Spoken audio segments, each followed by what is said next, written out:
Hello, beautiful people. Welcome to my channel. Welcome back to my channel. Good Lord. And welcome to the last day of 2025. You know, it's been a year of ups and downs for sure.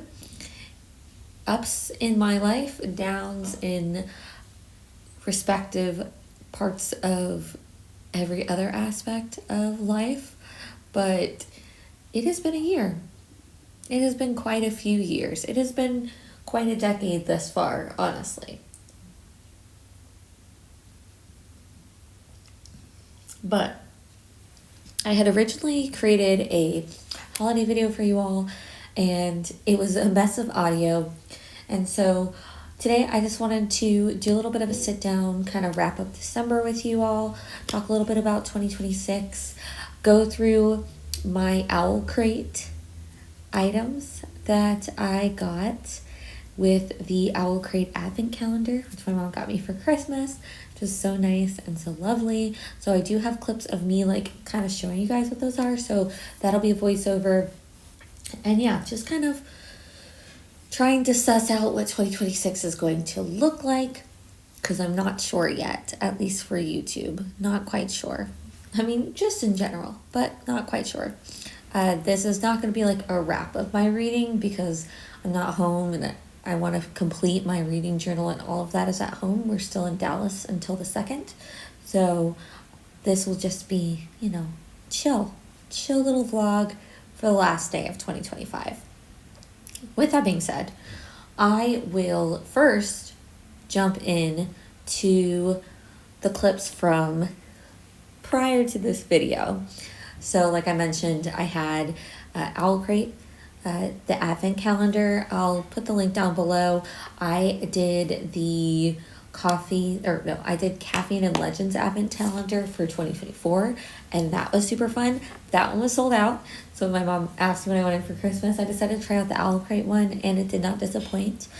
I really looked forward to it. So we will check out that. And I also have a couple clips of like some Christmassy stuff. So I don't know, maybe we'll do like at the end of this vlog a little holiday interlude to shape out the new year. We'll see. Okay, so I really tried to go ahead and use the audio for this, but it was so bad that I decided I would not. So I thought I'd just do a quick voiceover here. So I'm talking about the very first item I got in the book box, which was this never-ending story pillow. It's like kind of small and squishy, and I thought it would be a good toy for babies' little library area. So excited about that. The second day were these Belladonna coaster sets. I never read the book, but they are cute and seem like a good quality. And then day 3 was this Studio Ghibli book sleeve, which I don't really understand how to use, but it's super cute and a really nice quality. And going into the 4th day, I was super excited about these. I don't think I mentioned it, but they had a scratch off to tell you what things were. But these were Emily Wilde's pins, and they kind of like kiss magnets. And at first I wasn't sure because I couldn't get the freaking scratch off to work, but I was so excited. I was pretty sure it was Emily and Wendell. Day 5 was this hot chocolate. I'm almost all the way through it now. It's like a good hot chocolate, solid hot chocolate, not like anything spectacular, but I've thoroughly enjoyed it as it's gotten cold here in Dallas again. Day 6 was a bookmark, and like I mentioned, the scratch off tells you like what inspired it, but Lord, I could not tell you. Like, I think I have a short clip, we will see it next, that the paint was just so hard to get off. Like, I just gave up pretty quickly. The next item was actually this Lord of the Rings. They called it a reading shawl, and it's super cozy. I can't wait to use it. Pumpkin's very excited about it as well. I think this is what, 8th day are these mittens that are supposed to be Quicksilver inspired, and I think it's just because I have this like little butterfly clip on them, but I really otherwise don't know how they're like Quicksilver adjacent because I've never read the book, but they look cute nonetheless, so we aren't going to complain about it here. So day 9, another item where I don't know what inspired it, but it is some cute stationery, if I can get this box open. So you'll see there's like a little notepad to write, and then there's all these little cards that are very, very cute. And then we also have like the envelopes, which have these designs as well. For day 10, this was super exciting. So this is a mug with a tea strainer inspired by the Golden Compass. Gorgeous artwork, super cute. Day 11 was this super cute leather bag. I think it's a Caraval inspired bag.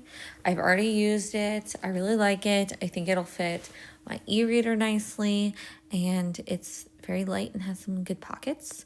So excited about that. And then of course the final item is a book. This is the Forget-Me-Not Library by Heather Weber, and it is a sapphic, cozy, found family kind of book, and it looks gorgeous. So I am excited to try to read this probably here in cozy season, or maybe I will save it for next year because it does seem to have some beautiful holiday vibes. So either way, I'm super excited about it, and Owlcrate always does a great job with their books. So overall, really enjoyed this advent calendar. Yeah, so that was the Owlcrate unboxing. Well, not unboxing, but like just a review of what I got. So really cool stuff. I've used a lot of it. I'm actually drinking the hot cocoa right now. It's a solid hot cocoa. It's solid. And I'm looking over my Storygraph and my Goodreads because sometimes the books get pulled in directly if I'm reading it from my Kindle onto Goodreads, and then I forget to put it into Storygraph. So I'm just adding My December Darling, which I talked about in my previous vlog, into Storygraph at the moment. So I'm doing that really quick. I probably gotta update the dates here. I don't know when I started this. I think I might have read it like within 2 days. Actually, speaking of My December Darling, I need to add that into my buzzword cover challenge because I use that to finally catch up completely with all of the prompts. And My December Darling I used for November's, which was cover featuring food and or drink, and it has like a gingerbread house on it, so that counts in my book. So add that on here, which will put me at 100% for the buzzword challenge. I do track these on Storygraph, and then I do have one in my reading journal. God, words are hard. Yeah, so we've got that. That's exciting. I was looking at that and I was like, no, I know I finished the buzzword cover challenge and the buzzword reading challenge, which is super, super exciting. So we are caught up on that. I probably will do like a full wrap up of that along with my reading wrap up for the year.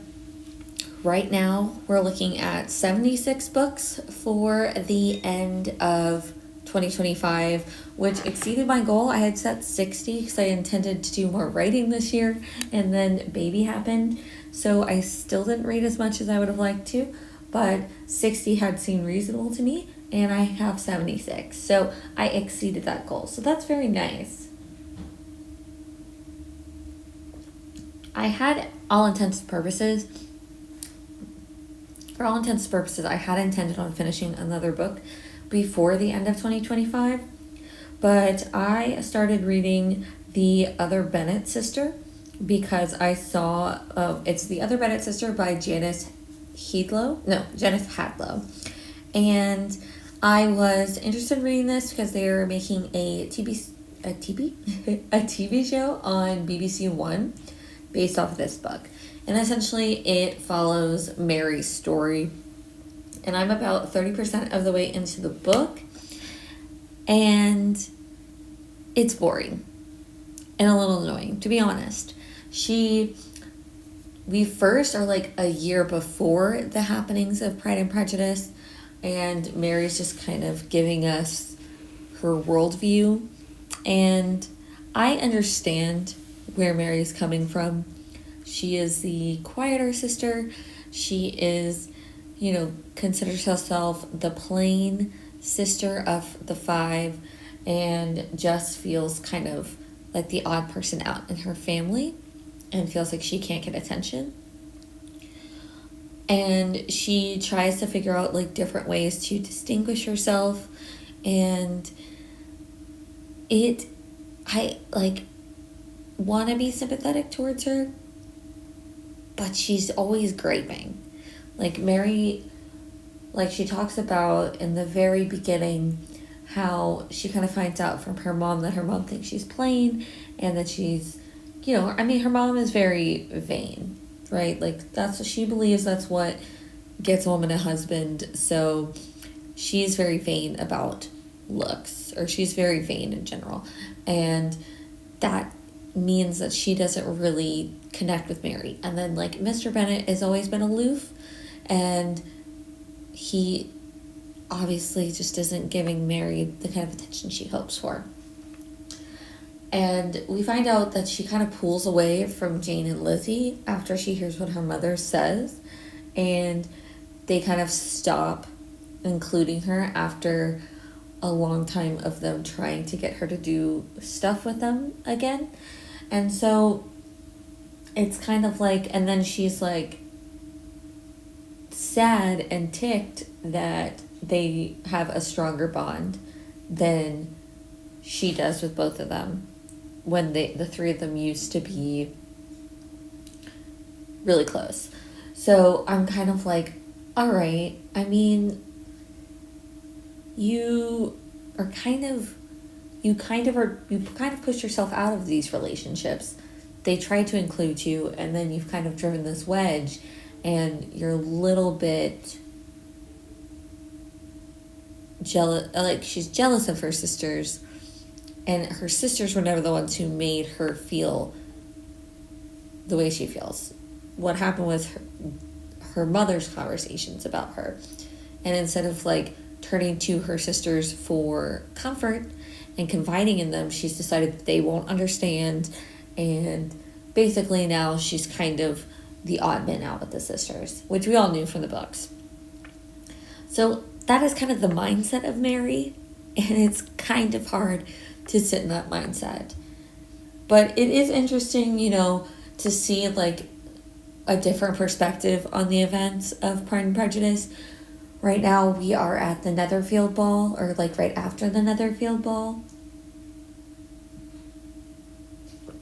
But I was kind of hoping we'd move through these events a little faster, because she's supposed to have her own story, and I feel like we're just in her head all the time, and like not a lot is happening to Mary. She's just like talking a lot about it. So I don't know, maybe it'll be more interesting as a TV show because it'll move a little faster, but currently I am like kind of getting to the point where I think I might DNF it, because I'm just kind of bored. And I did join Pagebound because Gavin was talking about it on his sprints, and I saw other people were saying the same thing. They're like, if I have to be in Mary's head and she's going to whine and gripe like this for the entire book, I'm not going to make it through. And I am with them on that. So that is my current read. I did pick up some, I'm going to pick up some more audiobooks, and on Libro, they're still having their sale until the end of today. So I've got some in my cart that I'm going to pick up. I've got, let's see. I have currently A Governess Guide to Passion and Peril by Amanda Collins. This Woven Kingdom by Tara Mafi. Mongrels by Stephen Graham Jones. The Lilac People by Milo Todd. Harriet Tubman Live in Concert by Bob the Drag Queen. Julie Chan is Dead by Lian Zhang, and The Gentleman's Guide to Vice and Virtue by Mackenzie Lee. And all of those audiobooks currently would total $28.22. So, if you're watching this on December 31st, you can still go and grab some audiobooks for yourself. So I would recommend doing that. Okay, so that is pretty much my updates for reading wise. Like I said, I don't see myself finishing a book today. I did pick up Hecate by Nikita Gill, right? I did pick that up from the library again. It's only 6 hours, so I could possibly listen to that book today and have 77. But I know some people really like even numbers, some people really like odd numbers. I mean, 7 seems fine to me. But could do that. So stay tuned for my yearly wrap up to see if that happens. But going into 2026, it's going to be an interesting transition. So we're going to be home by ourselves with baby. So got to try to figure out what that's going to look like. Baby does not nap on his own thus far. He's what people call contact napper. So it doesn't leave me a lot of time to do anything alone at the moment. So hopefully it'll change. We're going home. He's in his crib. I'm going to try to figure that out because I need that time. I need my hands to just do general daily things. So we'll have to figure that out and kind of see where that goes with vlogging. But yeah, I don't know how much I'm going to do of like TBRs and different things like that. If it's going to be more vlog heavy, I'm not quite sure yet. I haven't quite figured that out. So I'll probably talk more about that in like a 2026 kind of setup vlog, which I will be doing after 2026 starts because we'll actually be home. But I am planning on going to a book festival here in March. Actually here, when I say here, in Dallas. So I'm looking forward to doing that. It's actually on my birthday weekend. So I am super excited to do a little something for my birthday because I was pretty sick the last 2 years for my birthday. So hopefully this year will be better. Oh, and other exciting things. So Jim Butcher's new book, 12 months. I want to always say like 12 years or 12 days, but 12 months. The newest book in the Dresden Files series comes out on January 21st. And it just so happens that Jim Butcher is coming to Houston for this book tour. Now, I have met Jim Butcher. He goes to DragonCon every year, but I think this will be really fun. So I've already got my tickets for the event, which means I have a guaranteed book, and I'm going to get it signed, and I can get up to 3 more books signed, so I will be getting some additional books signed. So I'm very excited for that. That's going to be on January 23rd, so I have that to look forward to. We have the festival to look forward to, and then, of course, I will actually be going to DragonCon this year. Yes, Mom is going to DragonCon this year.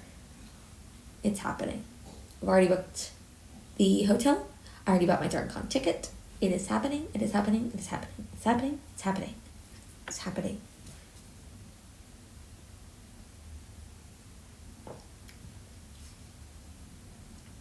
So, do look for cosplay content.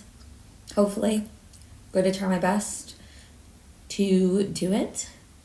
Hopefully I can fit it in and still make some costumes. I think I can. I think I can do it.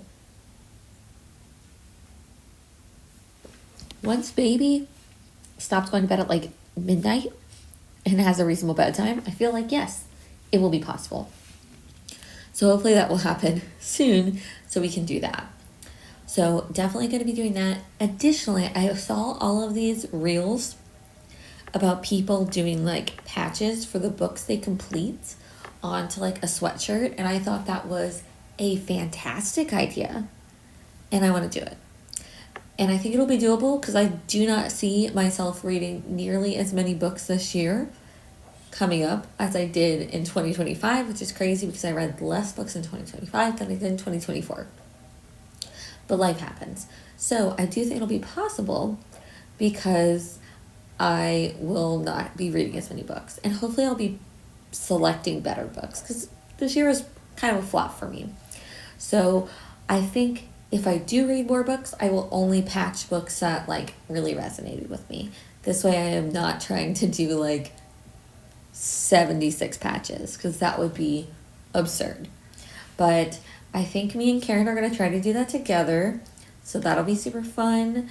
I am really going to be in my audiobook era in 2026 just because of baby, and also reading more digital books because I can read it on my phone.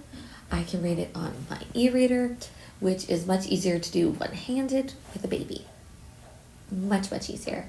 Plus, my wrists still really hurt, so holding a physical book is difficult. So I will not be having a ton of physical books, which I feel like is kind of hard doing like Booktube and Bookstagram when you don't have the physical books. Everyone's always doing all their spreads and all that kind of stuff. So, I don't know. But we're going to do our best. We are going to do our best here. So those are things I'm excited about for 2026, just in general. Outside of that, I am hoping this year is going to be better. My mom was here for Christmas. She got to spend some time with baby, which was good. Unfortunately, my mom is sick. So already starting off the year with a bang.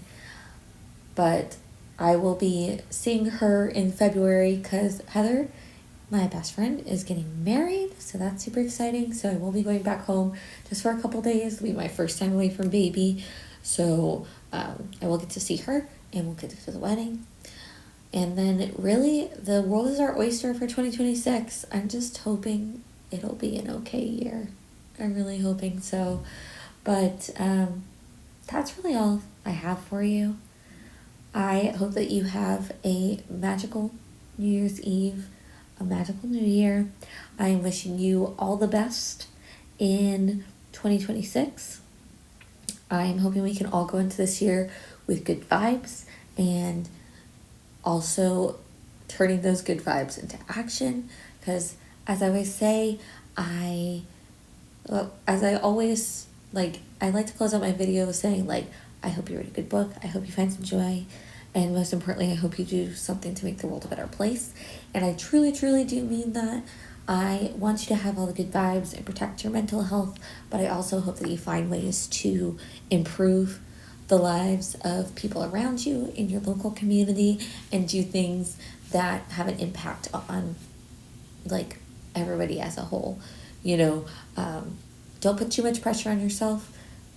Everybody doing a little bit can make a big change. You don't have to be winning a Nobel Peace Prize to be making a difference in the world, but finding some time to volunteer.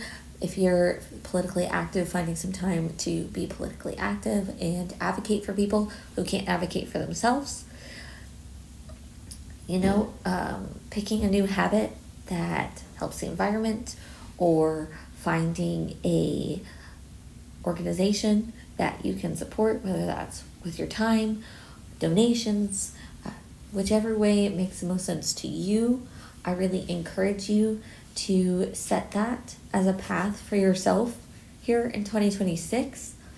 I think that when we are actively trying to uplift and support our communities, it not only helps us as a whole, but I think it also helps you individually. It helps you feel connected and helps minimize a lot of the doom and gloom that we get through our screens and seeing all of the crap that is going on. And I am a news junkie, and so I do spend a lot of my time consuming a lot of alarming and crazy things, but I also make sure I have time to volunteer and do things that I think are going to make a difference. So if I can leave you with anything going into 2026, it is that. Try to find things that resonate with you, that make a difference in your community, that help you connect with your community and help you connect with people around you. And yeah, take care of yourself. And I will see you in the new year.